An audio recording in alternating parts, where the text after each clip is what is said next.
Let's see what happens. Okay, we left off here, charging the defendant. We talked about the grand jury. There it is, the presentment of the facts to the grand jury. Then the grand jury has the sole decision to render an indictment or not, and reforming the grand jury. Who is the grand jury? We hear about this grand jury. Who makes up the grand jury? Where do they come from? Anybody know? Besides Drake, does anybody know? So go ahead, Drake. It's like citizens that are picked, I guess, by like the prosecutor or something, and they hear evidence based on objective evidence, and they have a burden of proof depending on. Only who these guys are. What's it do? So the VA picks a group of citizens. Well, different types of grand juries. Federal, and then the state, which is the county at the county level. At the county level, there's two types of grand juries. There's the one that they're the oversight for the county. And I served on that one for about 2 years. We just go in and we check out the education system. Are they doing what they're supposed to be doing?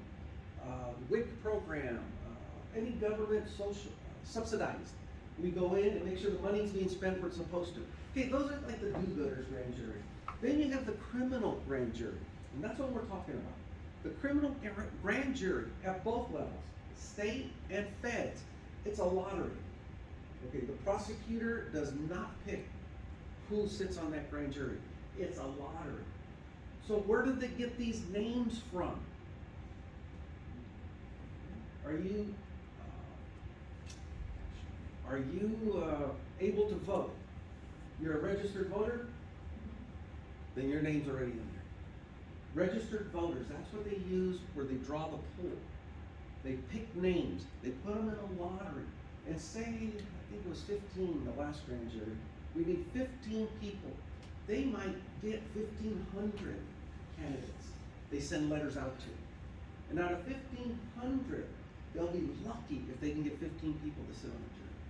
They'll have a one-time special jury, or they have the one that sits there for 2 years, depending on the case. This jury now, the one that is put together to hear criminal matters, they're secluded, they're isolated, they're completely anonymous. Okay, they just stay as this body of people that are going to hear the facts and make these decisions of whether or not to authorize an indictment.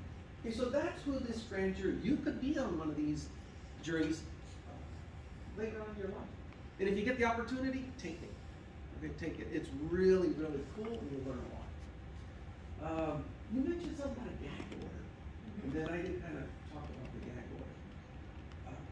Normally, anything that happens in a courtroom is public information. Okay? Adult courtrooms, juvenile courtrooms, those are closed. They're confidential. But adult court, you can walk into any court at any time, sit down, and just listen. Okay, they're public hearings. A gag order is something that is sensitive in nature, that the judge will review the brief submitted by counsel requesting the gag order because they don't want this information getting out to the public for whatever reason. This is outside of due process. Remember, you have the right to a public hearing. So when they close the courtrooms or they issue gag orders, that is skirting that line. So it needs to be substantiated why we want a gag order. Maybe it's a sensitive case. They don't. I think the burden of proof is immediate threat. Like, so a party would be saying, "Hey, we're a threat if he keeps doing this." That could be it. Yeah, it could be. For any reason, they just don't want this information getting out, polluting the media, polluting people's minds, especially if you haven't picked a jury yet. If you haven't selected a jury, then you really want to, especially like Scott Peterson. That's the one that always comes to mind. That Scott Peterson trial. They did a terrible job of managing that trial in Tulare County, where the case originated from. So bad, they had to change the venue and put the trial in Santa Clara County. They couldn't get enough jurors that were unbiased in that whole county. So they switched it. Gag order is the judge telling people not to discuss what's happening in this courtroom to anybody. Jurors, if you're on a jury, part of the instructions you get, you're not to discuss this case outside the immediate pool of jurors. That's it. Okay? It's to protect the due process and the rights of the individual. Okay, so charging the defendant. So preliminary hearing before the magistrate, they present the evidence, there's a right to cross-examination, or you can waive the prelim. There's also, during the preliminary hearing, it's a mini trial, but it's outside any jurors. Normally, it's called a 115 hearing, where and why they call it the 115 is because one person, usually it's the primary arresting officer, can give information regarding the entire case. They don't have to go and get the person that actually saw or heard. Hearsay is allowed. So if I'm the reporting officer and the defense attorney's cross-examining me saying, okay, so tell me what happened and why should my defendant go to prison? Well, on this date, I responded to this incident. Upon my arrival, I observed this, this, and this. Subsequently, Officer so-and-so came in. They took control of this. See, I'm telling them what other people did. That's hearsay. But during the prelim or the 115 hearing, it's allowed. That's the only time you're going to get them. During the actual trial, any evidence that's going to be presented has to be presented by the person, first person, that witnessed the event or collected the evidence. You don't have to have a prelim, but it's a good idea. So you can see what the case in fact is from the prosecutor. Usually the defense does not put up a defense. They just want to know what the heck is going to go on and how this case is going to go forward. Doesn't mean they can't. Rarely they will, but mostly it's the prosecutor putting on their case and asking the court to allow this to proceed to a full trial. Charging the defendant, the grand jury. And there's a bunch of bullets there that talk about the responsibility of the grand jury. The last bullet's the one that's important. Their decision is what constitutes the indictment. The preliminary hearing, some states use it, others don't. Standard of proof, probable cause, not beyond reasonable doubt. Just probable cause, that's all it is. They're just showing there's cause. And asking the court to move it up to the full trial or to accept a guilty plea. At arraignment, the defendant is informed of the charges against them, appoints counsel if one has not been retained. A plea is entered, guilty, not guilty, or no contest. A no contest is treated as a guilty plea, except it cannot be used against the person at civil proceedings. But it's still a guilty plea. Plea bargaining, my favorite thing I hate. Most cases never go to trial. Bargains can be made for a guilty plea. In exchange, it's wheeling and dealing. You're buying a used car. Buy today, I'll throw in a new set of tires. Maybe even some rims. Pretty good deal. Put some windshield wipers on there.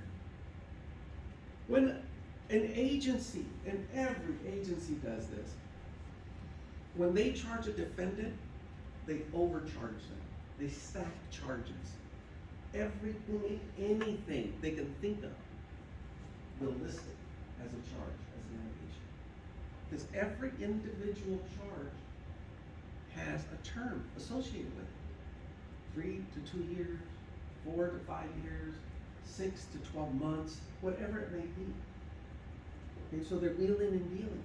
And if you take the plea that we're offering today, just plead guilty for the first one for a term of 3 to 5 years. The other ones go away. We can do that for you. But only today, it's a special. It's a one-day special. You can take it or leave it. Most people look at that and say, shoot, that's how many years off the table? Okay, so that's one way. They overstack the charges. Conditions, they might negotiate conditions. will allow you, if you plead guilty, to do your time at the county jail. And if you take this deal, you only have to do your time from 6 o'clock at night to 6 in the morning in 12-hour increments, which allows you to keep your job so you can support your family.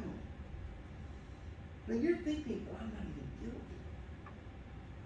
But if I don't take this deal, I'm gonna lose my house. My wife's gonna probably leave me with the kids, and so forth and so on. So you're not gonna gamble, and you'll probably take the deal. Okay, plea bargaining. What else did they talk? Dropping charges altogether, lowering charges. If it's an aggravated class 1, they'll knock it down to an accessory class 2, and instead of 3 to 5 years, you're doing 1 to 2 years, but you gotta plead guilty. Wheeling and dealing. Substituting a negative charge for one with more socially acceptable connotations. When you're talking about sexual offenses. Well, if you're found guilty, you're gonna be a registered sex offender for the rest of your life. And that's gonna affect you. But plead guilty today, and we'll change that allegation to one that doesn't require you to register. It's not even a sex offense. How's that sound? But you're sitting there thinking, well, I'm not even guilty. And remember, the DA doesn't care if you're guilty or not. If they can know you're innocent, they don't care. If they can find you guilty, that's a win. And that's all they care about, what they can prove. You got a question? No, like, why? Like, you just Why? It doesn't make sense, right? Yeah. like, they just want, well, obviously that's their job, right? But at the same time, like, I don't know, it just doesn't really, like, the system doesn't really make sense to me. I think doesn't. it's within their duty and discretion, and that there's not enough limits on them. There's like immunities, such as qualified or absolute immunity. So therefore, anything that they're doing under the performance of their job, they have immunity for, so normal citizens can't sue them. So There's no therefore, fallback. they can't be held accountable. So I think it's the standard of immunity that needs to be addressed. That would change how they do business. That really would, yeah. Cause it's about the money, like, No, No, Oh, accountability, they're they can't yeah. be sued for anything that they do. So if they do something wrong and it hurts 1,000 people, they can't be sued because they're doing the performance of their job. right. as long as they stay within the scope of their duties, they're fine.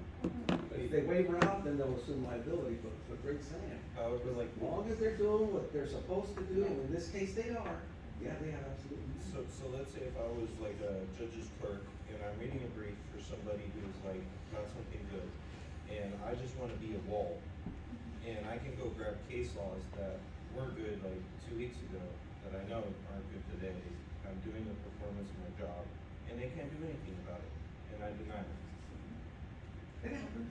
But why, like, But what why, is the right? motivation of, like, the They defendant? wanna win, that's it. Their salaries, That's a that, reputation, it's you a- know what I'm yeah. saying, and that's how they're gonna get more cases of people, depending, you know, they're just trying to, it's a win. So it's the money, It's it a goes back motivation to of the the money, winning. because they're trying to get No, more it's cases. about the gain of acknowledgement that they won. Okay. You're saying it's the bragging rights. brag, there's 2 counties up north, guys. Right, Kings right. County, where I came from, and Monterey County. Historically, these 2 counties have the best win records. And this is the DA bragging to each other. Well, I have 96%. It's like innocent Why? people in jail. They don't They care. don't care. They don't. That's not how they do it. That's how they're gonna win their position too, in politics. Absolutely, because they're elected officials. Look at what I've done for you guys. I've won 97% of the cases I brought forward. But what about the ones they should have brought forward, but they didn't? Not only this side, the ones they are prosecuting because they can't, but what about the ones they should have and didn't? Because the DA owed a very wealthy supporter a favor. Their son, and this brings back memory, Imagine if all the rape victims could sue DAs for all the rape kits that have been left in lockers for all the years. What if? that's another sensitive issue. There's a movie, before I forget, it's called, I wanna say it's called The Good Citizen. Gerard Butler, Jamie, what's his name? The one that did Ray. Oh, Jamie Foxx? Jamie Foxx. Jamie Foxx is in it, strong cast. But it deals with plea bargain, guys. And I wanna say it's called The Good Citizen or The Good Samaritan, something like that. Find that movie, watch it. This is a 10-point extra credit, so I know you're gonna do it. 10 points extra credit. Watch the movie. Tell me what you think about the plea bargaining. Not about the whole movie, but about the plea bargaining that took place in that movie. And it'll give you a whole new light about plea bargaining, so it's right on point what we're talking about. Okay? Okay, so let's move on. Plea bargaining, it is a terrible thing, but then again, it's a necessary evil. So, typical plea bargain results in a reduced charge or a favorable sentencing recommendation. Another example of a plea agreement has a defendant charged with a sexual offense agreeing to undergo surgical castration. This is referred to as an example of ad hoc plea bargaining. Do you believe this type of plea bargaining is reasonable? Why or why not? Is it fair? Why or why not? So let's look at, this is one thing, a sex offender, violent sex offender, rape, they can do chemical castration. Okay, the courts will ask for that during certain times. But what about a surgical? Think about surgical castration. Would you, as the DA, put that on the table? Okay?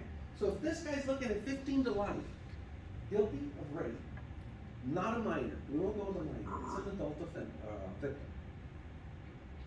Would you offer surgical castration for a reduced plea? You would, Chris? Oh. Who would, that was the question.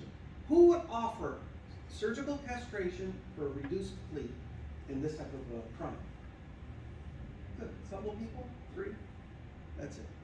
4. Okay, good. Some of you would. Those that didn't raise your hand, why isn't that an option? Yeah.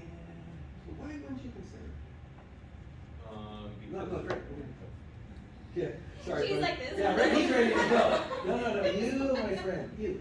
You didn't raise your hand, so why would you not consider offering? You're the DA. Why would you not consider offering surgical castration for this offender?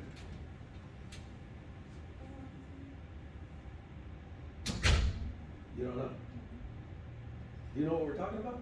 Mhm. Okay, good. No, I just want to make sure you're up to speed with what we're talking about. Who's adamant they would not offer it? Because half of you, most of you, okay, great. Well, tell me why you would not offer it. Because I think it sets a bad precedent, because let's say I start going in that field where prosecutors have discretion to enforce changes on somebody's body. No, we're not enforcing anything. Well, I mean, It's a you're bargain, it's a deal, it's an even option. asking somebody to change their body, I think it sets a dangerous precedent because it goes in microchips, it goes in other stuff. Okay, the slippery slope. To me, it opens a floodgate. Okay. Sierra, you raised your hand saying yes, you would offer it. Why would you offer it? I mean, You're in favor. sorry. I just Are you feel okay like- to talk or? Yeah, I'm Okay. fine. Oh, I just feel like I think it's a better option because if they're like a consistent like sex Yeah. offender, it's like now you don't have that option. right. And you can't, even if they were to go to prison, because sometimes they do that in prison too. Yeah. Now you can't do Predators. that, sorry. You're I don't done. care. You're done. Okay, you're done. Okay, thank you.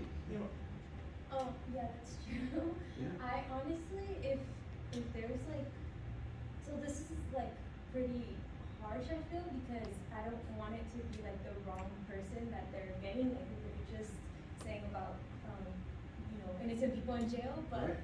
if they were, like, if there's hardcore evidence that this guy's, or maybe even, like, is a sex offender, like, towards minors, or Yeah. just towards anybody, I honestly would want the death sentence.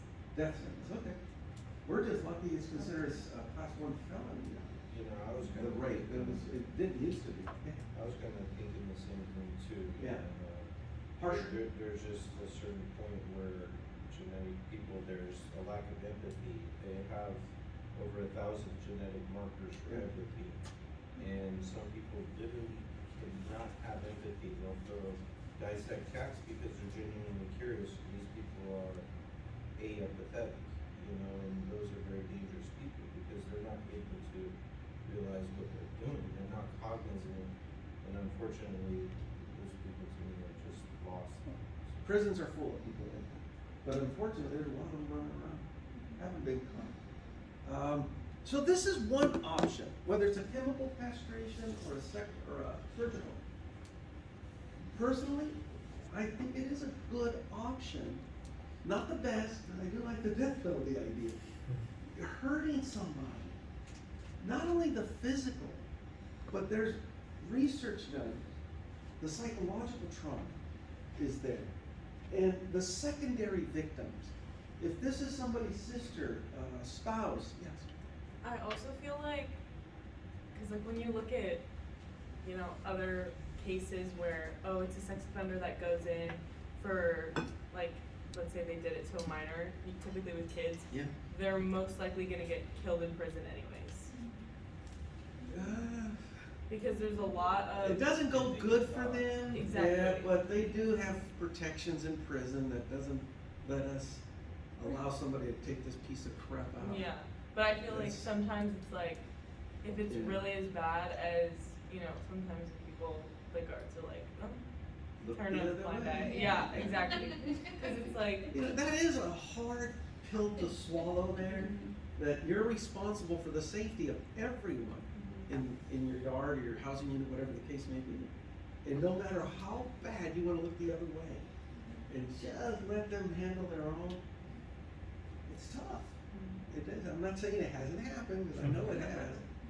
Out But, of those 7 years, I've only seen them get one, but I've always heard that they was lock it up as soon as they hit jail. Yeah. As soon as they find their charges, Well, those bad charges. they When an just- inmate comes into the unit, especially Mexicans, all right, they wanna know, what do you claim?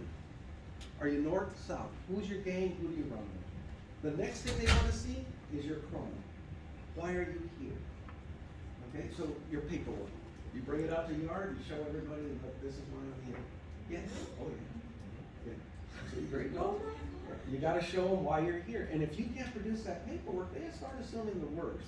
No And child you- molesters, no Yeah. thieves, no But like. let's say you are animal feeders. a sexual offender. During the classification process, you're gonna tell the lieutenant, I can't go to the main yard. I have to be in protective custody, which now they call it sensitive needs, because PC is a bad connotation. I'm telling you, the whole world is upside down. Bunch of PCs. These bastards, the sensitive needs they actually develop their own little gangs. I walked out to one of the yards at Corcoran, substance abuse, not the main one, but I was at the substance abuse yard. And I knew it's a PC yard, a bunch of molesters. And these guys were barking, saying, well, crap, I was in cities. I stopped and looked at them, and I'm looking at my escorting guy. I go, this is a PC yard, right? They got small real quick, went the other way. You dumbasses. Okay, but they just upset me like nothing else. Yes, a lot of times, if it becomes information, the general population inmates hear that something like that happened, they take care of it. Okay, so, most of you don't think that the sexual castration or surgical, whether surgical or chemical, should be an option. A few of you said, yeah, I think we should. Other of you wanted a harsher, and I like that too. Okay, so let's see what else we got. Plea bargaining. The overall costs of the criminal prosecution are greatly reduced. Okay, we're not talking about just minimal, we're talking about huge savings. Administrative efficiency in the courts. The cases just move through the docket. Prosecution can devote more time to more serious cases. The defendant avoids possible detention in an extended trial and may receive a reduced sentence. And resources can be devoted more efficiently to the cases that need more attention. That's some of the justifications for plea bargaining. And on the surface, it sounds good. Okay, it does sound good. But look at some of the negative impacts it has. Defendants have to waive their constitutional rights for the trial. They're waiving the right to have witnesses called, subpoenas issued, to cross-examine. Yeah, you're right. Yeah, the appeal they have to waive that right as well. Allow dangerous offenders to receive more lenient sentences. Watch the movie that touches on that point. Danger that an innocent person will be convicted of a crime. Yes, that happens. Prosecutors are given a free hand, possible that persons will admit guilt even if they're not, in a guilty plea culture. That's what this plea bargaining produces. And I'm not telling you that it's true because I read it in a book. I'm telling you, everything they're saying here is true because I've seen it firsthand. And that's the way the system works. Not saying it's the best way, but that's a fact. That's what's happening. The problem with false confessions. Why do innocent people confess to a crime they never did? And these are some of the reasons. Diminished capacity, ignorance of the law, threat of a harsher sentence. Maybe you just don't understand the situation. When you say, I will take advantage of this plea bargain, I know I'm innocent, but I'm going to say I'm guilty so that I get a reduced sentence and I get the benefits of the plea bargain. You are admitting guilt. And when you're admitting guilt, you're confessing to a crime you did not commit. Under a West plea, they're saying, the court's acknowledging, we know the only reason you're admitting guilt is to take advantage of the plea. Your question? Yeah, so let's say that an innocent person gets convicted and they're told, take this plea bargain, you'll get maybe like 90 days in jail. And usually if you're convicted of something, it goes on your record, right? So if they're found to be like innocent later, would that be taken off their record? No, because you're not going to be found innocent. You're admitting that you're guilty. So the appeal, there's nobody looking into it, and you can't either. It's record, it's a fact. You can ask to be expunged at a later date, but for the immediate file, it's on there. There's a gubernatorial pardon which you can file like within 6 years after incarceration with the Is that expunged? Yeah, it's supposed, but they can always see it. They can always see it when you. Well, that's like the juvenile. My juvenile records are sealed. Yeah, right. That's a big false. Of course we can see it. We can't use them against you.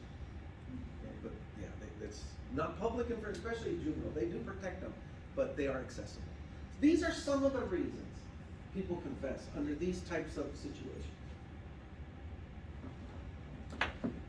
Legal issues in plea bargaining. Effective assistance of counsel. Plea must be made voluntarily, knowingly, and intelligently. Prosecutor promises must be kept. They can't lie to you in the plea bargain, saying we're going to offer you all these things, and then say, no, we're not going to do it after you admitted your guilt. They have to follow through with all their promises. Defendant has to keep their promises as well. Due process rights must not be violated. Guilty pleas from persons who claim innocence are valid. And uses of plea bargaining statements at trial, flawed advice from a defense attorney, that leads to a rejection of a plea deal can be the basis for ineffective assistance of counsel. Okay, legal issues. These are some of the things that have popped up. There's others, but these are the biggest ones. The role of the prosecutor in plea bargaining. Few states have placed limits on the discretion of prosecutors in plea bargaining situations. That's usually done locally at the county, depending on what the citizens are asking of their district attorney. Some, and I can't think of any, but some counties might tell the prosecutor, you cannot plea bargain away any sexual offense. It's not true, but I'm saying that could be a possibility. A court will not accept a guilty plea unless the defendant has been properly advised by counsel and the court has determined that the plea is voluntary and has a factual basis. That's the judge's responsibility. Okay. That once the plea is entered and the defendant says, I'm guilty, they must tell the court why they're guilty. Why? The factual basis. Why did you do what you did?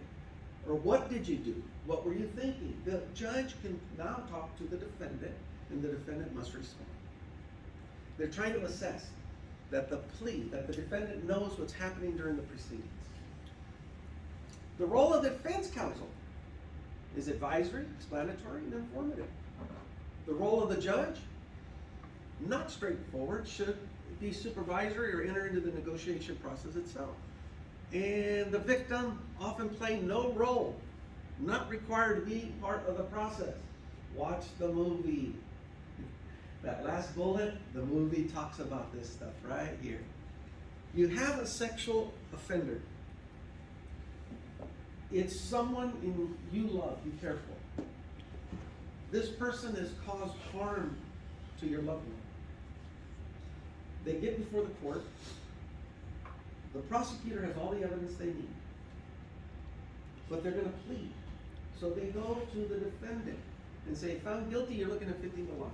But if you plead guilty today, we'll recommend a sentence of 5 years.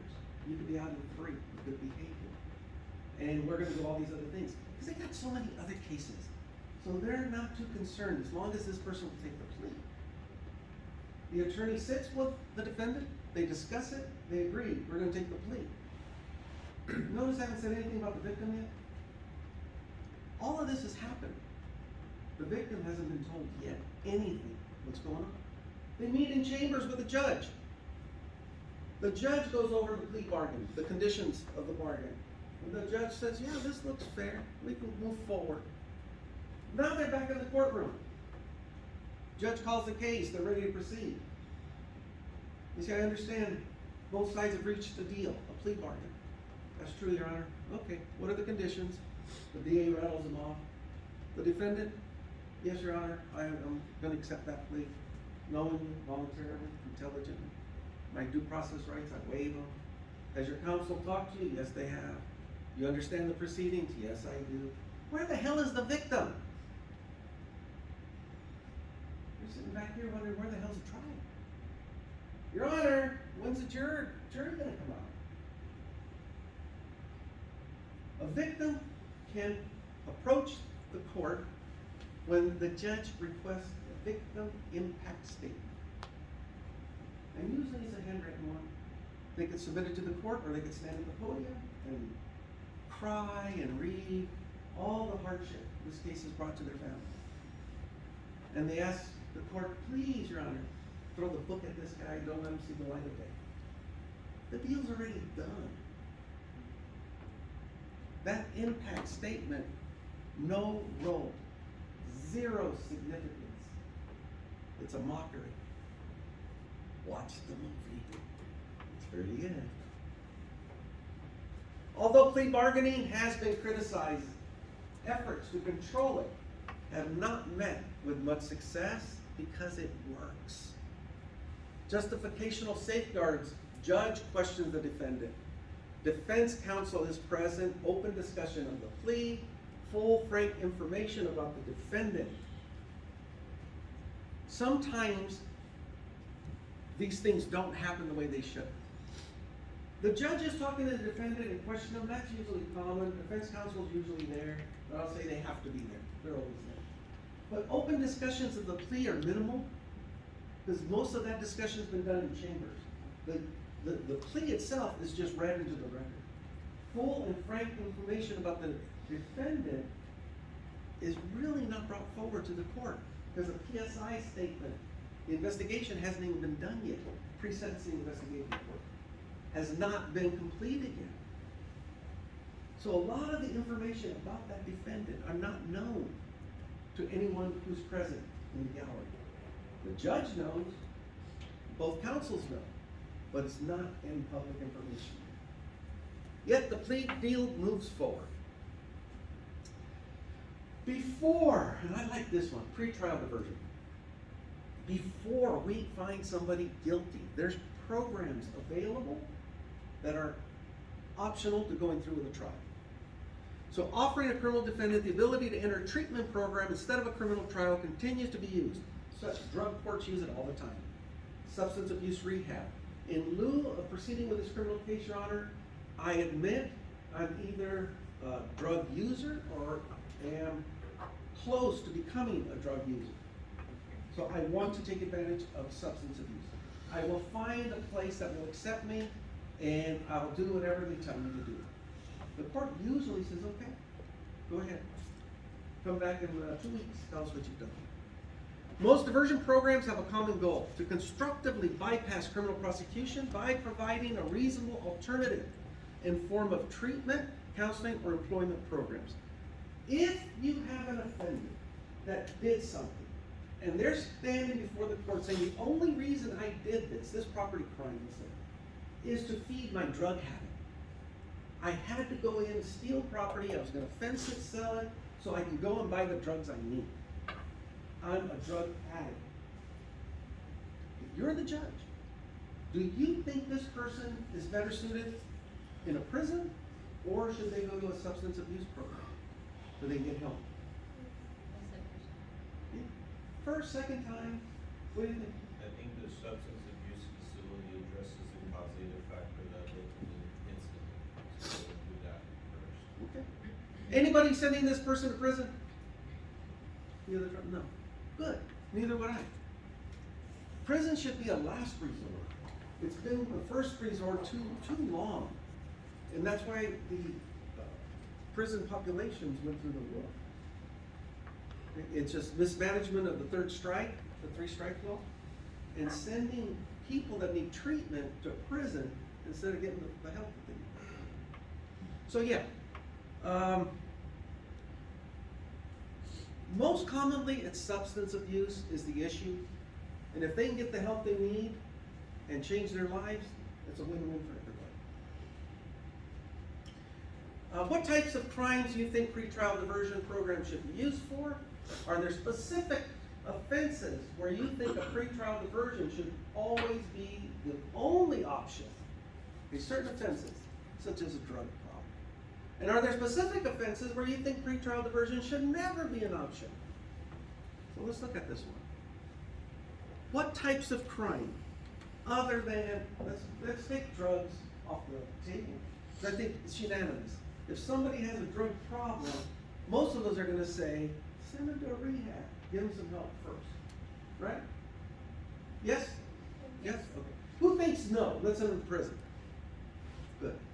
Now that that's out of the way, what other crimes do you think? Yeah, Go with domestic violence, I'm thinking of. Oh, that's a good one. Domestic violence. That's bad. Women beating up on men all the time. That's bad. I don't know why women do it. Shame on you girls. And then guys beating up on girls. I don't understand it, but it happens. Domestic violence. So instead of sending this person, we'll call him an offender, to prison, we're going to send them somewhere for anger management. Who doesn't want to do that? A couple of you did. Josh. Anger management doesn't work. I Do- found it before, it doesn't work. Doesn't work. Okay. And what do you have? Why would you not want to send?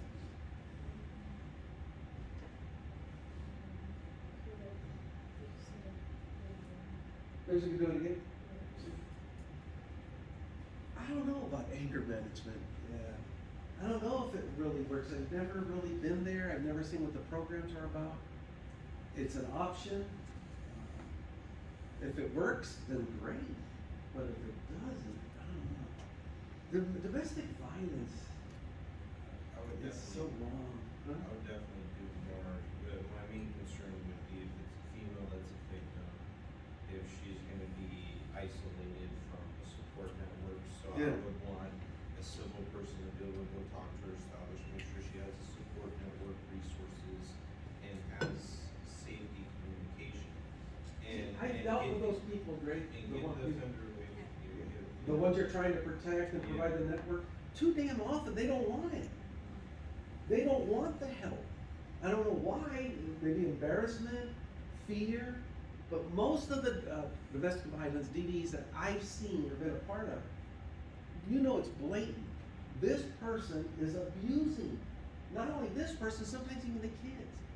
But the female is afraid to say anything because this person is the bread earner. They rely on this person's employment. They need this person's money just to exist. That is the story over and over. But he's beating on you. well, I think I had it coming. What? Well, I should have upset him. Are you freaking kidding me? That's what I know, I'm cause it's getting. ridiculous. It's ridiculous. And the thing with my answer of suggesting that was only because it seems like every time that the person does something like for domestic violence, this is immediately what gets offered to them. Yeah. Instead of any other further stronger consequences. It's almost like, oh, he's gonna get better, he just needs to control his anger, you know? And then you have the, like you said, the victim Yeah. coming back like, oh, Yeah. covering up and then Yes. saying, well, it was the first time, and, you know, oh, no, it was my fault, or I Yeah. love him, you Yeah. know? Oh, that's a and good then- one yeah. too. But I love you. Yeah. What? How could you love this person? Okay, so domestic violence, yeah, there's programs. Property crimes. Okay, property crimes, whether they're industrial, commercial, or private residence. Someone has entered your property, they've taken things that belong to you. Should they be eligible for some type of program, an optional? And what happens with these property crimes, guys, 90+%, I don't know the exact statistic, but it is high, of these crimes are because they're trying to get money to support a drug addict. It's not just the crime for itself. Okay, so keep that in mind. When you're talking property crimes, most of the time, it's to feed a drug addict. What about murder? Should we have a alternative program for somebody who likes to kill other people? Murderers Anonymous? I think if there's a gang enhancement, no, you know, but depending on the case of Gangs. So you can kill somebody as long as it's not a gang. No, I'm just saying if there's a gang enhancement attached, I would Yeah. just structure it, if there's other attachments, like, use malicious, like, you know, case, there's other attachments you can put Sure. to it. I'd say if there's any attachments, it wouldn't qualify for the How about I just like shooting people? I think really the root of the problem is overcharging, because I just like going and somebody upset me because I have anger issues. Somebody upset me, so I take my gun and I kill them. One time, offense, Your Honor, he won't piss me off again. I promise you that he did. Okay, we're gonna send you to the diversion program. 1 year, manage your anger. Next year I'm back again. Well, Your Honor, I slipped. I'm sorry. Yeah, but I'm really sorry. But they pissed me off, and so I shot him. Okay, well, let's send you back to diversion I think again. statistically for people who committed violent crimes that killed somebody, Yeah. if they were violent, had a violent tendency, if they're gonna age out of it, it would at least require 7 to 15 years of incarceration. So murder first degree, you're gonna let him out 15 years, 7? No, I mean, I think that's the least capabilities. I've seen people change within 2 to 3 years, you know, for something. We're talking about sentencing, not board hearing or anything, just that sentencing. Then I'm kinda thinking a board hearing, I would also want a board hearing thing too, because I just don't want them out unless they actually address the anger. But I only killed 2 people. And I promised I won't kill anybody else as long as they don't upset me. But for me, it always will boil down to what the board looks at. Yeah. The board hearing looks at, there's. Not talking board, Rick. I know. Bring it back, brother. We're only talking about sentencing. But it's still relevant, somebody's a threat Not to for this society. discussion. If they address the causative factors that led into their incarceration. It was my anger. And I Yeah, went to so- anger management. I've only killed 2 people. Let me out. If I could kill again. For me as a government, my interest is making sure that you don't hurt everybody. I gotta make sure society's protected. Right. So- And that's why we lock people like me up. So if don't you wanna- haven't addressed your problem, that's gonna lead you to go, shoot, I don't wanna let you out, because you haven't addressed the causative factors. No, which is anger. Anger. People with curly hair piss me off. My bad. It's all Evan's fault. Remind me of a teacher who used to hit me with a ruler. That was true, but I never killed anybody for it. It's ridiculous. We're not letting a killer out. Okay, the trial. An open and public hearing designed to examine the facts. Most formal trials heard by a jury, or you can have a bench trial. A bench trial is just an agreement between the defendant and the court that they don't want a jury present making a decision. the decision is gonna be rendered by the judge and the judge alone. If I ever have to face any criminal charges, I'm gonna go bench trial. I don't want 12 idiots sitting up there determining my fate. And I've been one of those idiots, so I know what happens in those jury deliberation rooms. It's ridiculous. I'd rather have the judge, somebody who knows the law, deciding my fate. So that's one of your rights, okay, waiving the jury trial. At the trial, the judge must be impartial, right to be competent, confront witnesses, compulsory, meaning if a witness refuses to appear, you issue subpoenas and they have to. Impartial jury, you have the right to counsel, speedy trial, it should be public.